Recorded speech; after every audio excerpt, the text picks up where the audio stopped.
You're watching Next Pitch, the student-athlete playbook for parents raising tomorrow's athletes. Hi, my name is Anthony Leverett, host of the Next Pitch podcast, along with my producer, Jason Cardona. We are thrilled to have Kelly Graves, head women's basketball coach at the University of Oregon, came on the show today, and we're going to bring you just a great interview. What a great guy. Some of the things we covered, though we dove into a whole bunch of different topics. He was so incredibly gracious with his time, but really, really great perspective from a guy that sat in that position, talking about being a parent of his own kids and the things that he did wrong, the mistakes he made, some of the things that he would change, what he's seen in the game from his chair. And then we also dove into the NIL and the portal. Great to have someone with his perspective that is, been in the game for 30 plus years, seen the changes, and really broke it down for us. Really great interview. I hope you enjoy it. Today, I'm joined by Kelly Graves. Probably doesn't need any introduction, but I'm going to do my best. He's head women's basketball coach at the University of Oregon. An unbelievable job there. I could go through his record, and I'll just say this. He's won a lot, and he's won everywhere he's been. He's a great guy and has, I think, a really incredible perspective on the things that we're talking about, both being involved in athletics at really every level, but also parenting young athletes and now coaches, and just super excited to have him join us today. Good to be Kelly, here, Anthony. Thanks. Thank you so much for coming on. I know you're busy. I know the transfer portal window is open, recruiting is going on, and I am just grateful that you took the time out of your schedule to join us. Hey, my pleasure. Good to be here. This is an interesting topic too, so I look forward to it. Well, I think I told you, maybe I didn't tell you this, but I was coaching my son's 7th and 8th grade football team. Added that to my resume, which was probably my favorite part of my resume now. But was at a coaches meeting and heard the guy who was the head of officials say no tolerating anything anymore. And the reason for it was a 3rd grade dad on the chain gang took the down marker and used it as a javelin to throw it at an official. So it kind of got my mind thinking, what can we do to have an impact on sort of what is athletics supposed to be? And you have such, as I mentioned at the beginning, you have such a unique perspective. Can you start just by kind of going through your history of how you've gotten to where you are? We all know where you are now, but you started at Big Bend Community College after playing at the University of New Mexico. How did you get involved in coaching?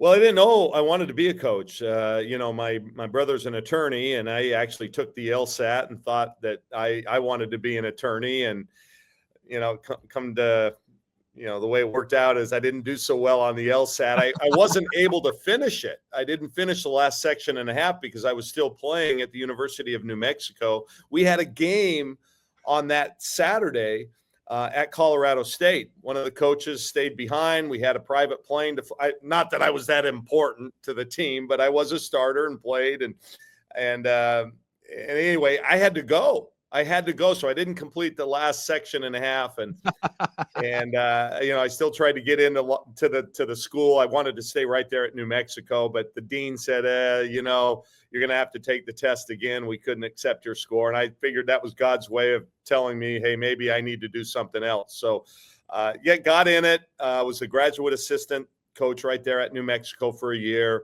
My coach was dismissed at the end of that year, and so. I had the head men's coach at Big Bend Community College in Moses Lake, Washington, was my high school coach. And he said, hey, Kelly, come on up here. I can get you a teaching job. He can help me coach. And I did it. I'd never been to Washington. And he offered me a great salary of $1,250. I made more than you. I coached at Lane Community College, my first job. I made $1,500 that year. There you go. So we obviously didn't get into this business for the money. And it was really funny. So I went up as the men's coach, and then about a week before the school started, the women's coach had quit. They had lost like 55 straight league games, and they really didn't have time to open it up. So they just asked me, well, do you want to coach the women? and they allowed me. You know how the NWAC is. We have double headers, and so I helped. I stayed on as the assistant men's coach, and then with the head coach with the women. And really, the only reason I took that job is they paid me $2,500 and gave me a room in the dorm. So that's how it started. And honestly, I got into it and just loved it. I loved coaching the women.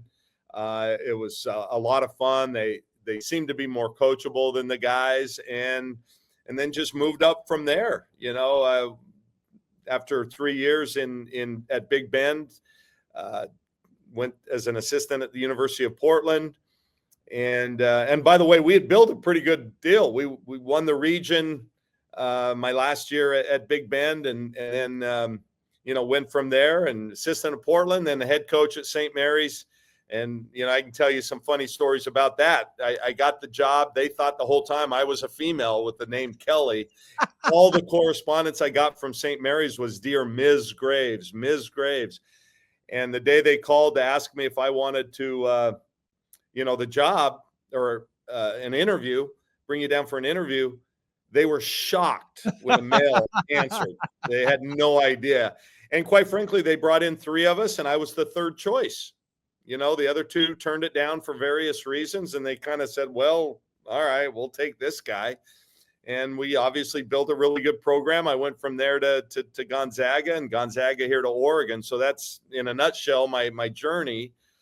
But, I started from meager beginnings. And I'm glad I did, because now when you're at the so-called top of the food chain, so to speak, at Oregon, where you get everything, I think those years at Big Bend where we had nothing, I didn't even have an assistant coach. I'm washing the clothes every day at practice.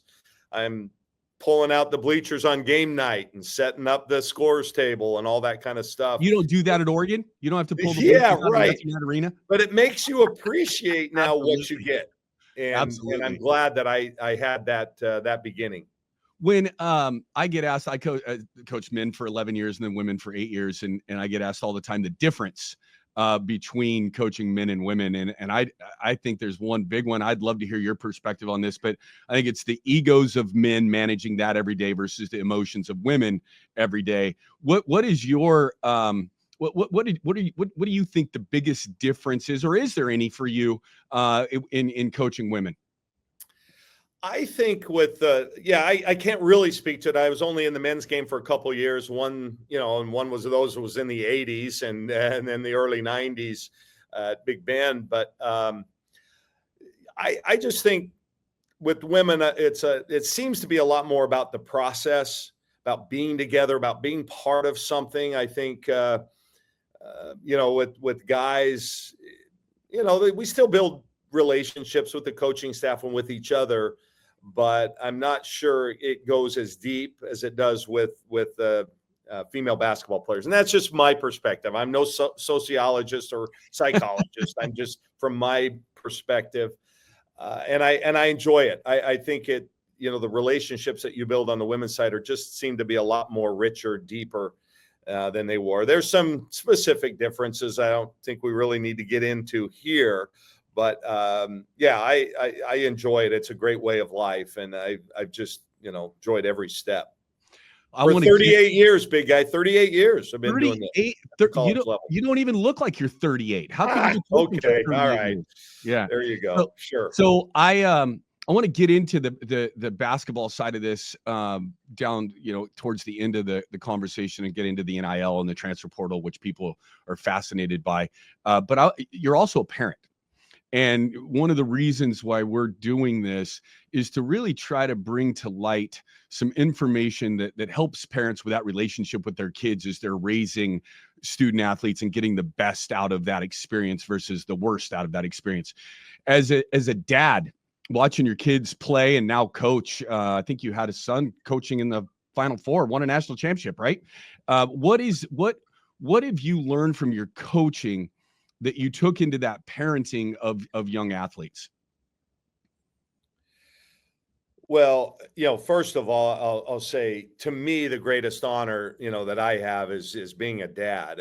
And I tell every recruit, I say, you guys when I'm recruiting them, my family comes first 100% of the time. So yeah, I did not, we didn't have some players come on campus the first week of the portal because I was in San Antonio with the University of Florida and my family and my son. To me, that's more important than bringing in a couple of kids. And guess what? We lost some, because, they're making those decisions a lot faster.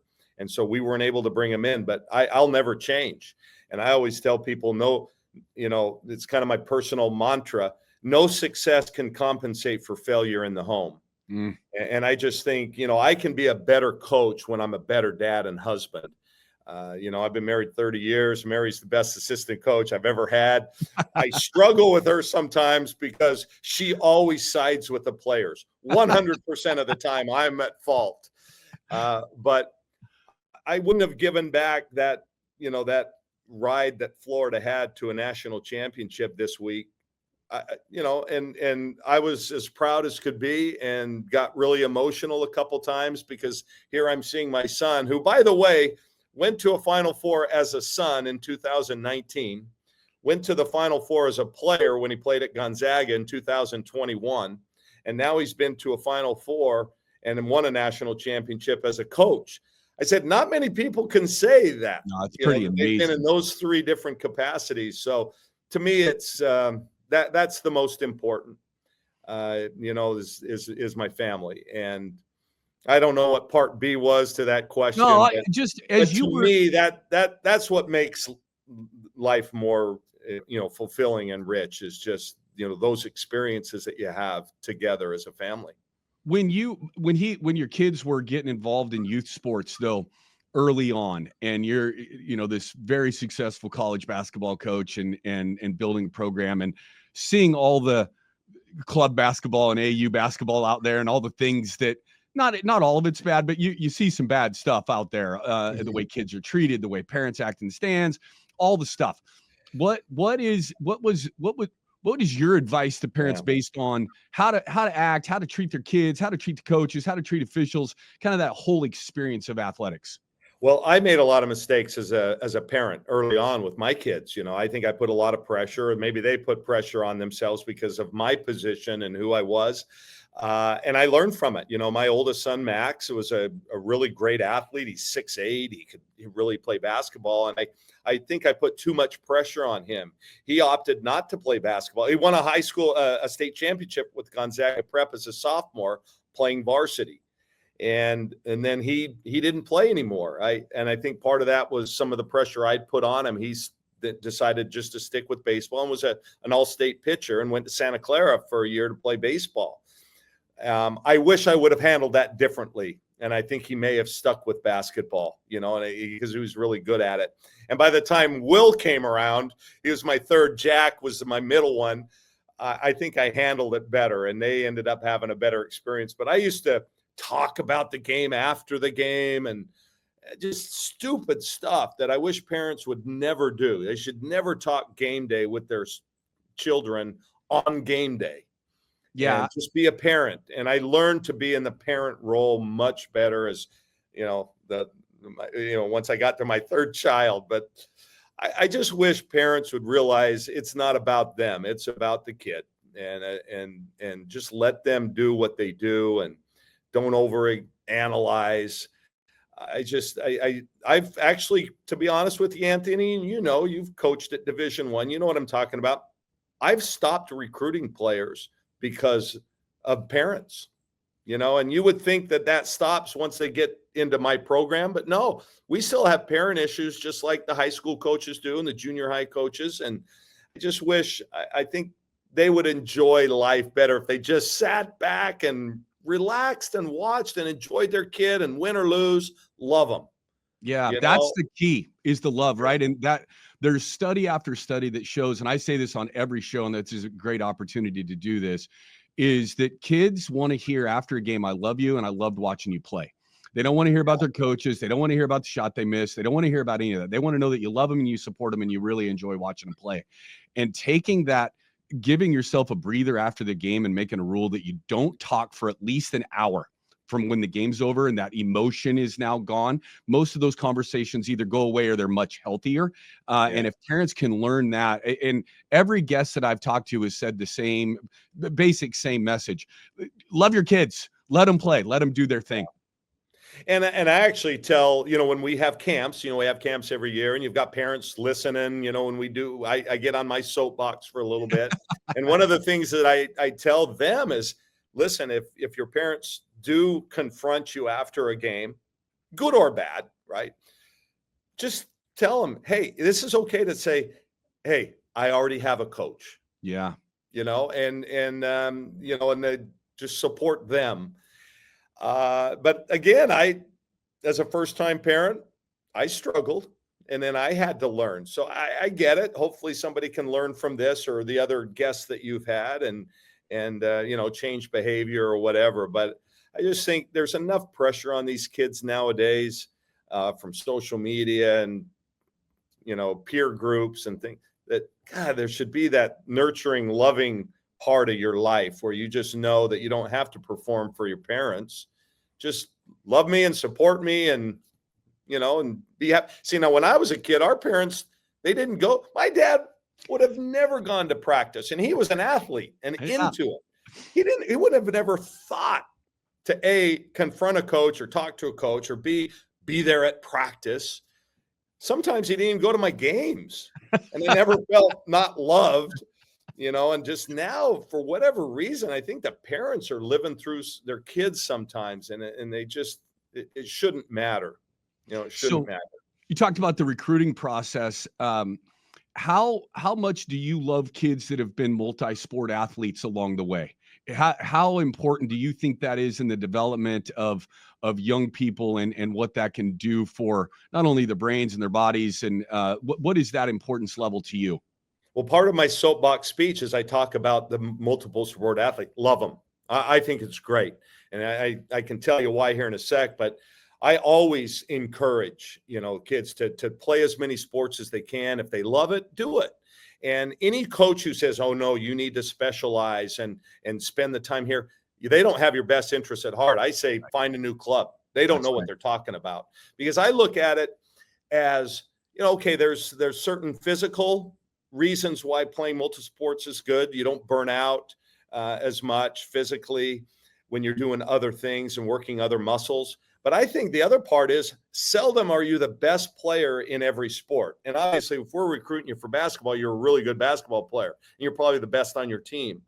But guess what? If you're on the soccer team, there's chances that you're not. And so you learn to be a better teammate because now you're in a supportive role. You understand that role because not everybody comes into Division I and dominates right off the bat. That just doesn't happen. You might have to be in a supportive role for a couple years. So I just think it makes you a more well-rounded person as well as an athlete and certainly as a teammate. Yeah. And that opportunity to learn how to fail and get back up. If you're always the best in your high school program, your junior high program, you don't necessarily fail very often in that. And that's such a great process to learn because you get to Division I athletics, you become a professional athlete, you're going to fail. It's part of the game, and learning how to do that in another sport and flexing that muscle of how do I get back up when I've been knocked down and maybe embarrass myself a little bit and get myself out there and do it again.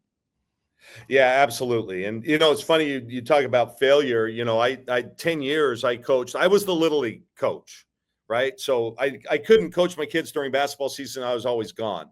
But I coached all three of them Little League for probably a total of 10 years. Greatest time of my life. I loved it. I loved being out. But baseball, the one thing great about baseball, even a Hall of Famer fails 7 out of 10 times. Yep. That's a sport that actually teaches you that failure is part of who you are. And but just being there for the boys during that time. And I always felt I was a pretty good coach. We never did trophies and we never did treats. And I told the parents right that from the beginning. So listen, if that's what you're into, go find another team. We're going to teach your kids how to play baseball. They're going to have a great time, but we don't do trophies and we don't do treats. And the funny thing is, after the very first game, it's at 9 a.m. first pitch, right? And you're done by 10, and the other team's getting Oreo cookies and Capri Sun juices, and they're getting all hopped up on the sugar at 10 in the morning. And our kids would ask, "Hey, coach, where's the treats? What do we get? What do we?" And I said, "Well, we don't do treats." And they go, "Oh, okay." They don't care. Yeah. It's the parents. They do it for they want to, again, they want to be so much part of it. Yeah. Again, just sit back and enjoy, unless I need help in the outfield on pitch coach or coach pitch, I should say, not pitch coach, coach pitch. And the kids are picking dandelions and stuff. Sometimes you need a coach or a parent out there to keep them, organized and involved. I love it. Yeah, that multi-sport athlete is a big thing, and there's such a big business now. Youth sports of AAU, and anybody can get into it and start their own club. And if someone's telling you that you need to specialize in the 3rd and 4th grade, they're just trying to specialize in making money. Absolutely. And you need to be as much as you can be in multiple sports. I want to talk to you about coaching at a high level and coaching high level kids. And this is more for coaches, maybe than parents, but what, obviously you've coached some of the best, right? You've got players of, still playing at a very high level and in the pros. What was your approach to coaching a high level player like that, maybe the best in the country, or going to be the top pick, and not everybody in the program is that same level? How did you manage the best and the rest of your group? Well, one of the things I do as a coach early on, and we do it in the recruiting process. In fact, I had a meeting here with a recruit and their parents. They're here on an official visit. I always ask them, "What do you want out of this experience?" And if they tell me that they want to be a WNBA player, or they want to be on their national team, or whatever the case may be, and then I know that this is somebody that I can push. All right, you said that's what you wanted to do. I'm going to push you to that end. And you don't just happen to do that. You have to work at this. And then there are others that just kind of want to be part of the program, and they want to get their degree and and excel best they can. This is the end for them. They want to play in college, and that's enough for them. Then I can kind of coach them differently. I'm not going to maybe get into them as much as I would others. I think as a coach, you've got to really get to know your players. So that starts early on. You look at somebody like Sabrina Ionescu or Courtney Vandersloot, 2 of the greatest players in the world, right? Well, they wanted to be pushed, and I knew that. And so then, we can attack their career differently. So it's just, everybody's different. I think in coaching, there's the old saying that you got to treat everybody the same. No, you don't, because I think a bad coach will do that. You've got to get to know the players and know who you can push and who you can't. And you don't treat them the same, but you hold them to the same standard. I think that's what's really important. And that's what I've learned over the years. I've been blessed. I had three of my former players in the WNBA All-Star game last year. 8 of my former players played in last year's Olympics in Paris. I went over there. It was an amazing experience, just being able to support them. And believe me, I got emotional a few times going, this was her dream. She wanted to be on the national team and on this stage, and now she's realizing her dream. And I think us as coaches, that's one of our most important jobs. Help our players realize their dreams. We're a means to an end, to be honest with you.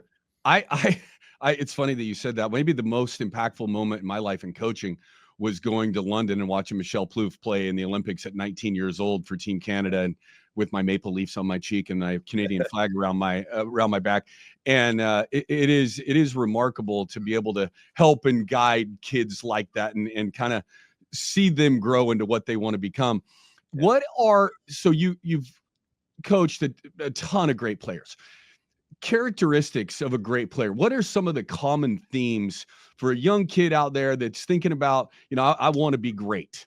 What are the characteristics that you see that are common amongst those players that end up being able to, obviously they have to have the talent level. You can't make chicken soup out of chicken. You got to have some talent. But what is the common characteristics that you see? Well, there are several. Well, the first one, though, to me, is just competitive spirit. and a will to win, a will to do whatever it takes. A lot of people want to win, right? And you've been around some of those, but they're not willing to do everything that it takes to be a winner and to be the most successful. And so when you look at somebody like Courtney and Sabrina, Satu Sabali, Ruthie Hebert, list goes on and on. Maite Cazorla, some great ones that I've coached.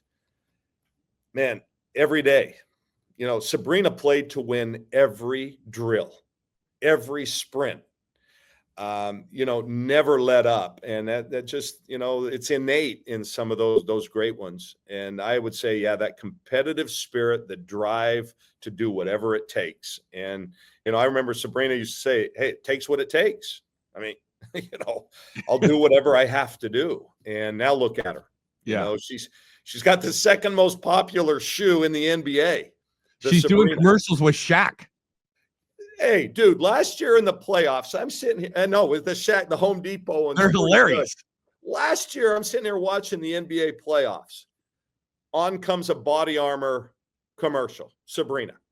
State Farm commercial, Sabrina. The Nike commercial that was like where she was in with Naomi Osaka and some others. Yeah. Three commercials, national commercials, back to back to back. I go, dang, she's in a different world, know, and I knew her when, right? Yeah.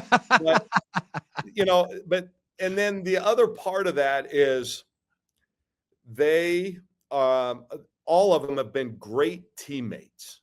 So they don't do it just for themselves. What they do is they bring people along with them. And that's what's great because they know they can't do it by themselves. And, and Sabrina and Courtney, they had their superpower was that, if they believed in their teammates, then their teammates could grow even more. And then that in turn helped them. So I would think those are the two areas that really set those kind of players apart from the others. That was going to be my next question. Good job, by the way. You read my mind. I don't know if that's a good thing. No, it's not a good thing. How do you define a great teammate? Because not everybody, you've got superstar, you got 1 through 15 on your roster, right? And everybody has a role. But what for a young person out there, like what do you define for your program, for your kids? What does being a great teammate look like? Yeah. That's a really difficult question because I think it's always different. I think being a great teammate is obviously putting the team's goals ahead of your own personal goals. But by trying to achieve your personal goals, you're also helping the team get better. But I think a great teammate is just somebody who knows and executes their own role, helps others to be the very best that they can be.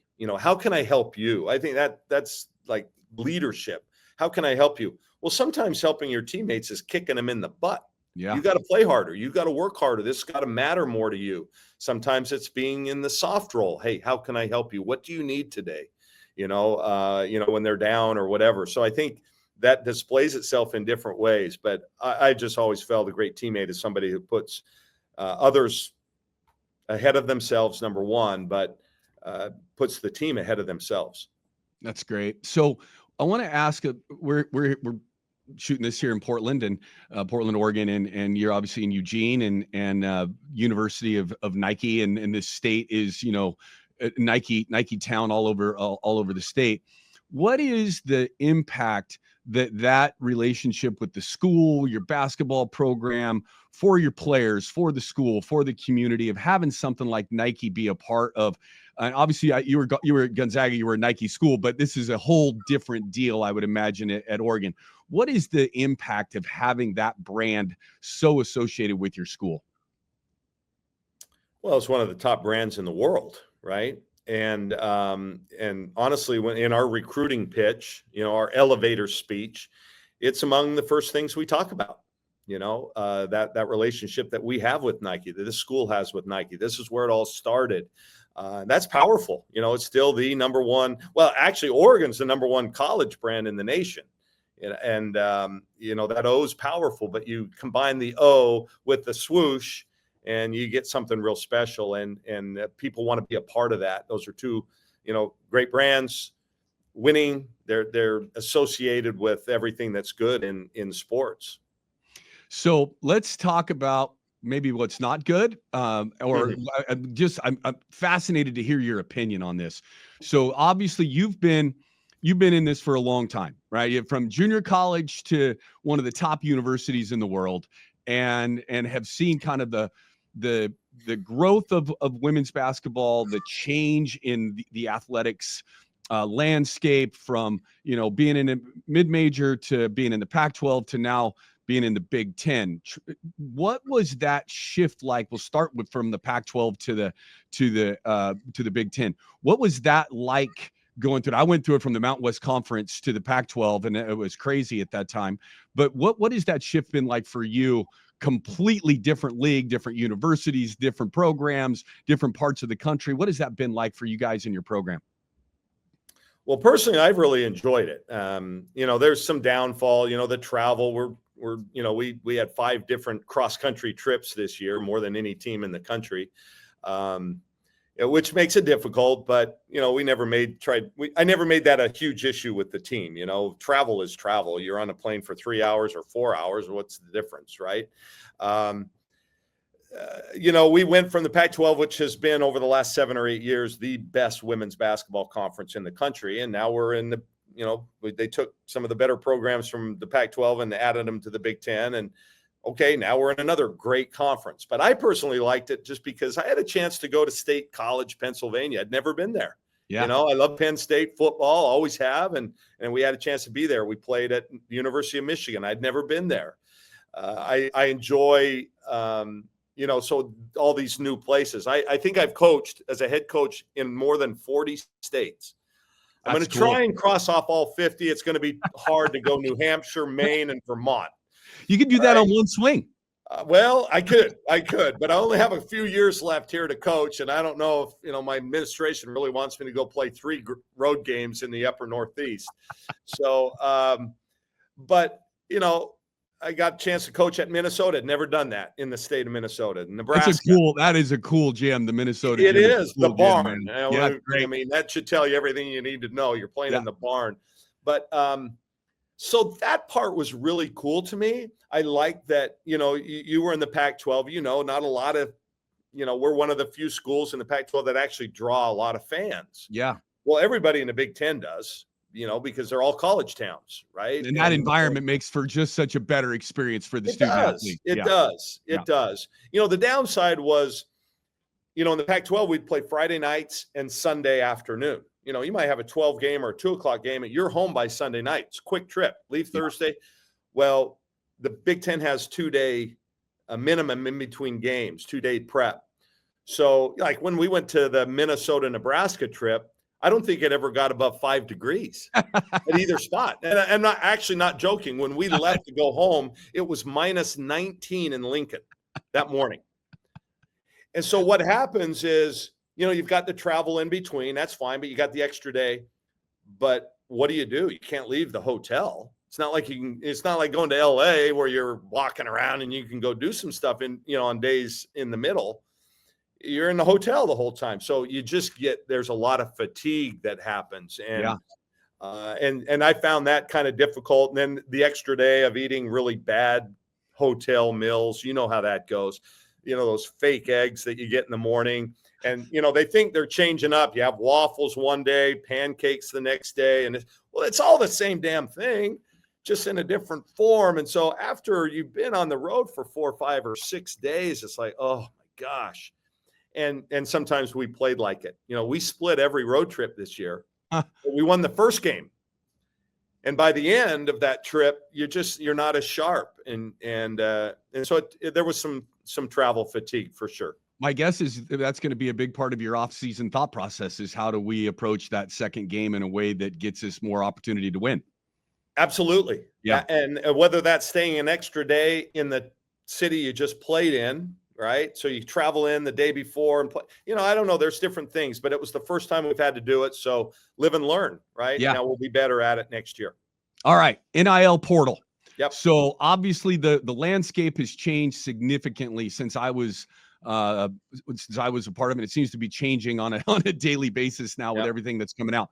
What are your, what's the biggest change from your side of things of how you will go about evaluating talent, bringing kids in that might be, freshmen through seniors, and having, consistent class sizes to now you got to go into the portal. And then second part of that question, how do you feel like that's impacted juniors and seniors in high school's recruiting process and how to manage that? And if you forget part B, I'll ask you again. Yeah, I was going to say that's a really loaded question. So there's a lot of different ways we can go. I think number one, let's tackle the high school part. Yeah. I think if you're a really good high school player, there's still going to be a lot of opportunities for you. I think there's going to be good high school players that used to maybe go and sit the bench at a Power 4 school for a year or two that now are more open to, let's say, going to a mid-major and playing for a year or two, getting good stats, and then have the ability to move on, free of a sit-out year or whatever you want to call it, to maybe a school they really wanted to go to. And that's fine. That's a good model. There's nothing wrong with that. I think the days are gone where you can kind of recruit somebody with a plan. Remember, we used to go in and say, hey, we want you to play a little bit as a freshman. And then as a sophomore, you move into that rotation, a junior year, start, and senior year. Those days are over. You just don't have that long-term plan. You have to have an eye to a long-term plan, right, with your team, but you got to coach for next year. That's the bottom line. You're coaching 1 year at a time now instead of, looking too much forward. And that's kind of what it's gone to. Unless you're an elite freshman who's playing, if they come in and sit and they're any good, they're going to be moving on after a year or two. And so I think your relationships are become a lot more transactional. And I'll give you a great example of what it used to be. You'd identify a freshman or a sophomore. This is somebody we want. You'd get to know them. You'd invite them to your camp. You'd go watch them play perhaps at their high school. So you start to develop a relationship. You call them, you write them, things like that. Their junior year, maybe they come out for an official visit. Their senior year, you do a home visit in their home. And those home visits can be really powerful. You got grandma, grandpa, aunt, and uncle, couple cousins, the family there. You offer them a scholarship. They cry because this was their dream school. You really get to know them. Then you come out on an official visit. You get to know them even more. They're in your program for 4 years and you become part of their lives, right? Yeah. You're there when their babies are born. You're there when they're married. I miss that process, by the way. That's one of the things I miss about coaching. Yeah. So really, those roots are deep. Yeah. Well, now you still kind of recruit some that way, but you're jaded a little bit more. At some point, they're going to leave your program, is what you're thinking, unfortunately. And so, and oftentimes they do. We've had our share of transfers like anybody else. And then that relationship changes forever. I don't care how great it was while you were there. When they leave, it changes. And so then now you're bringing in somebody from the transfer portal, and that relationship from first phone call to sign a letter of intent can be 2 weeks, 1 week. You don't have the depth of experience. You don't know the family. And then they're in your program for a year or two. And you just, again, you don't get to know them quite as well as you might have the other way. So the relationships become a lot more transactional now, especially with the NIL, and the money is a big part of it. It's just different. And I'm not saying it's better or worse. For me, it's probably not as fulfilling because I'm an old school coach. I've been around. I've seen it the other way. A lot of the new young coaches, this is all they know. Yeah. And so to them, it's not a big deal. And so different doesn't necessarily mean worse or better.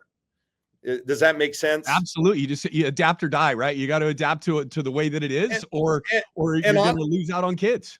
Yeah. And honestly, Anthony, I had a last spring at this time, I had a come to Jesus kind of moment for me.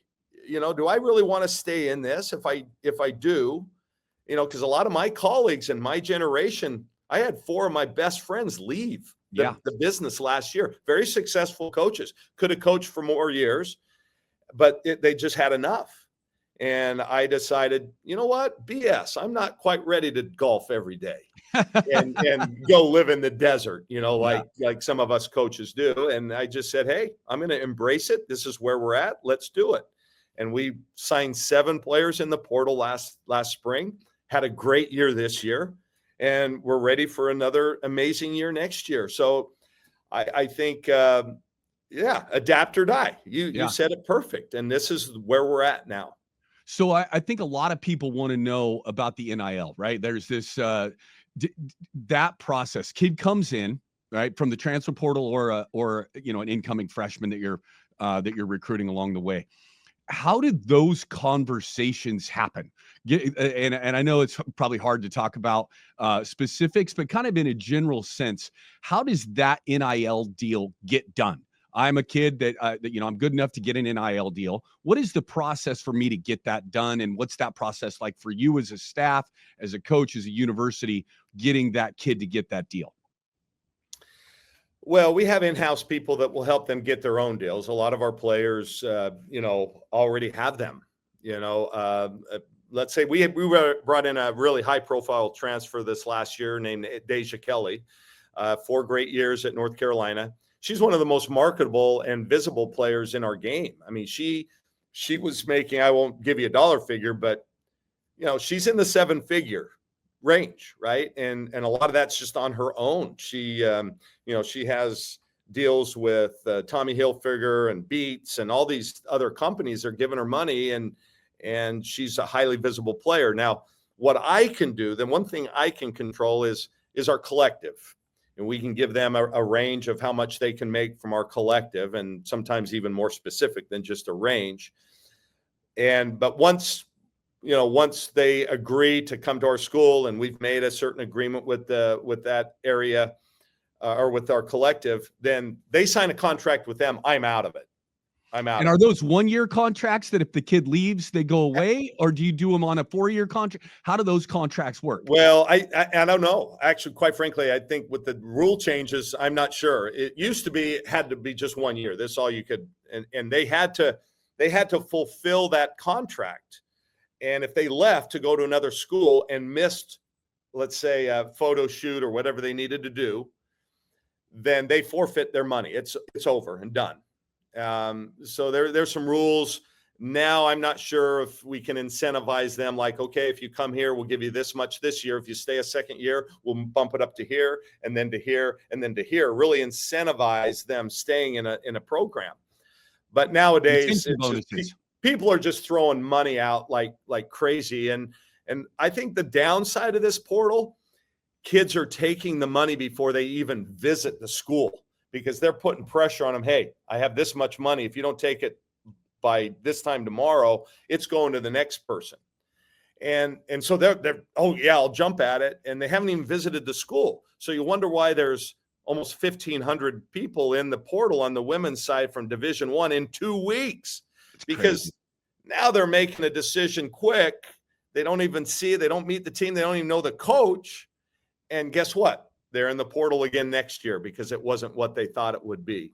And so it's just kind of a vicious cycle. I think, a few more years we'll actually get this, more under control. I think, we'll fine tune it a little bit and make it better. I think we're headed to a point where these kids are they're student athletes. They're grown men and women, sign contracts, and they have to live out the contract or there's a penalty. And, just kind of like the pros do, because the pros are our student athletes now in college are pros. They're professionals. Yeah. And there's not free agency in the NBA every year. You don't have people jumping every single year to a new school like we are. Yeah. So again, I sound like an old man. Get off my lawn. I don't mean it that way. It's just kind of, that's the reality now. Well, and they kind of threw a hand grenade into the middle of a system that's been around for a long time, and it takes a little while for that to settle out. I'm a big proponent of the kids being able to get some money out of this deal, and I think mobility too. Coaches can leave at any time, and kids would get penalized, and a coach could take off at any point in time, and I think they got to get the guardrails around it. But in the long run, it'll be, if they can get it figured out, that it'll be in the best interest of the kids. And and I'm all for them getting a piece of that pie. I agree. I've always felt the freedom of movement. I never understood why somebody would have to sit out a year. Let's say you're a good player and you're in this program, and now that suddenly they just sign the best player in the country at your position. Why should you be penalized if you want to go somewhere? And listen, my playing time is going to be diminished more than likely, so I'm going to go somewhere where I can play. Why punish them? Yeah. So I'm glad. Now, what's happened, though, now it's every year. They might leave, and then next year, and sometimes they leave for no good reason. I mean, I had a player last year, that left my program. I remember our meeting. She said, "Coach, I really like you. I love the coaching staff. I love my teammates. I love Oregon, but and I want to, and I think I did say something. Well, those sound like great reasons to leave. But it's just kind of what they do now, right? Yeah.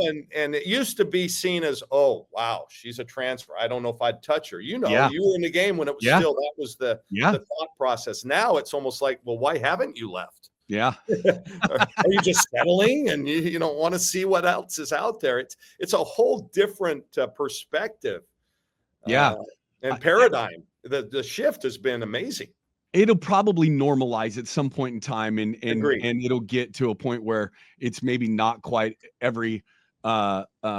But with the NCAA, it's ready, fire, aim on a pretty regular basis with the decisions that they make. It feels like this was one of those because they were reacting instead of being proactive to the changes that were coming, and hopefully for the betterment of the game and the college model is not going to ever be the same, but that we can stay as close to it as possible while providing those kids those opportunities. The pluses far outweigh the negatives. And I know there are fans out there, there are people out there who don't like how it's going on or what's going on. But the game itself has never been better. You know, student athletes are still going to class. They're still getting degrees. After 3 transfers, sometimes that degree takes an extra year to get, right? Because not all the credits will always transfer, but there's still a lot of good things that are happening in college athletics. It's still a great avenue to learn how to be a great human being. Yeah, it's the best classroom for life that is on the planet. There's no question. Well, Coach, we've kept you for 45 minutes. I've got just 2 more questions. I want to be kind with your time. We do this with every guest. And when I was coaching, we had our players build a crystal ball for their future, trying to build a template for their lives, get a degree that they wanted to get out of life so they could do something they love to do, not some mundane thing that they could do. And what I ask with my guests is to build a reverse crystal ball. Go back to when you were 14 years old, 13 years old, whatever age you want. And knowing everything, the experiences that you've had, knowing that there's parents listening, kids listening, what advice would you give young Kelly Graves right now if you could go back and give him your advice? Yeah. Well, first of all, it's hard to imagine young Kelly Graves. I'm 62, big guy. That was a long time ago. All right, go back to 40-year-old Kelly Graves then. I would say early on in my career, I think I focused on like my legacy more, the winning and the losing probably more than I should have. I still have good relationships with a lot of those players that I coached early on, but I think that was my driving force, right?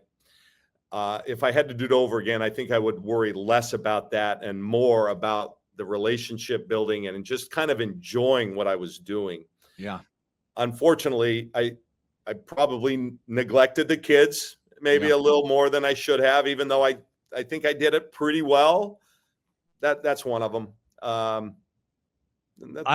It's might great. be the only one. Yeah, and I think there's a lot to that, we get so, it doesn't matter what we're doing.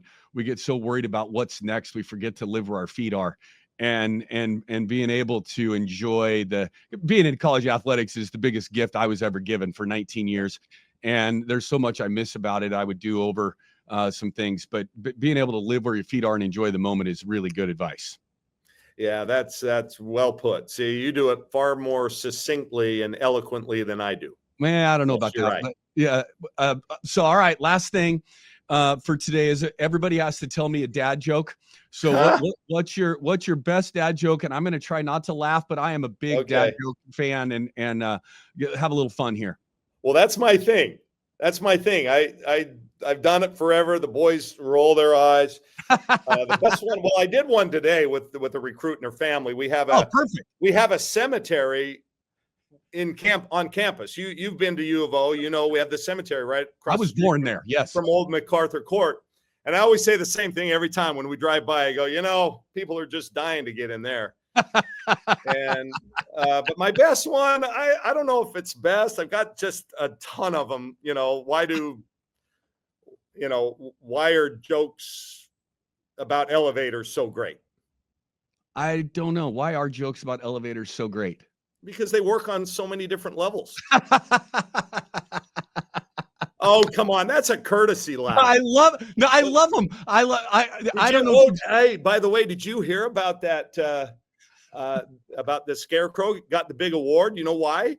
No, why did the Scarecrow get the big award? Because he was outstanding in his field. All right, there you go. We could go on and on. Have you those guys on Doc Talk? Have you seen Doc Talk on? They're on social media. My wife follows them, and they just sit on a dock and tell dad jokes back and forth. They've got millions of followers, and it's one of the funniest things. I will sit and laugh for hours watching those guys talk.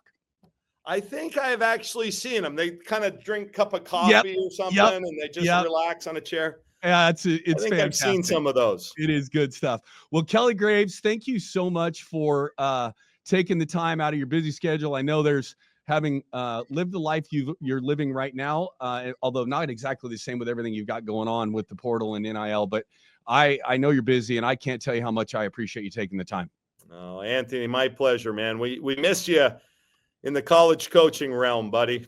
Well, I appreciate you saying that. I miss it too, but I've got kids I got my daughter. You'll love this being a Utah guy. My daughter's headed back to the University of Utah next year. Going to be a student there, be a freshman there next year. And got a son who's an 8th grader that is, I'm going to spend 4 more years trying to make sure that he lives to be 18. I think I love my son, but the 14-year-old boy in general is not, they need as much help as they can get. Yeah, absolutely. Well, listen, hey, thanks so much for having me. I appreciate it, bud. Thank you. Okay. Anthony Leverett here, host of the Next Pitch podcast. Just finished up an interview with Kelly Graves, the head women's basketball coach at the University of Oregon, and all around great guy. Really appreciate the time he took with us today. Really gracious with his time, sandwiched in between an official visit and a phone call with the recruit. So thanks to Kelly for taking that time. We covered a lot of ground. He was, as I said, very, very gracious with his time. But one of the things that we talked about, and if you're watching it on YouTube, you'll see it, his face light up when we started talking about multi-sport athletes and how important that is for young people to be involved in multiple sports. And we've talked about this a lot on this show, but I think it bears repeating every single time we get a chance. The amount of stress that gets put on your body if you only do one sport is hard on young people's bodies, and being involved in another sport can reduce that. But maybe more important, and Kelly and I agree on this, is not being the best in your second or third sport is critical to the development of a student athlete. When you get to college, you want to be a collegiate player, you want to be a pro, you're going to fail. And learning how to fail in another sport is so important to that process. How do you get back up at something that you may not be the best at?